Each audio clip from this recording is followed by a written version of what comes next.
Hello, मैं हूं फयाज अहमद और इस वीडियो में हम आपको बताएंगे कि इस हफ्ते बीबीसी उर्दू के यूट्यूब चैनल पर आपने कौन सी वीडियो सबसे ज्यादा देखी। पहले नंबर पर रही जनूबी एशियाई खेलों में भारत के खिलाफ हॉकी मैचेस के फाइनल में पाकिस्तान की जीत,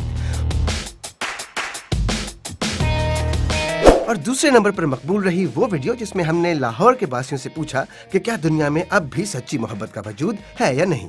पर्सनल एक्सपीरियंस तो यही है कि पैसा होगा तो सब मोहब्बत भी हो जाएगी और जिंदगी की सब चीजें मिल भी जाती हैं, रिश्ते भी मिल जाते हैं और रिश्ते टूट भी जाते हैं। आजकल टाइम पास ही है, मोहब्बत शब्बत कुछ भी नहीं है। एक को रखा, दूसरी को रखा, तीसरी को रखा, छोड़ दिया बस। तीसरे नंबर पर रही वो वीडियो जिसमें खुद को दौलत इस्लामिया कहलाने वाली तंजीम के तशद्दुद से बचकर तुर्की में पनाह लेने वाले दो बच्चों ने अपनी रुदाद सुनाई।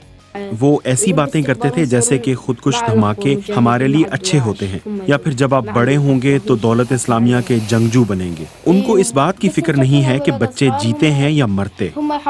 अगर आप ये वीडियोस दोबारा देखना चाहें तो इन बॉक्सेस पर क्लिक कीजिए और हाँ, हमारे YouTube चैनल को सब्सक्राइब जरूर कीजिए।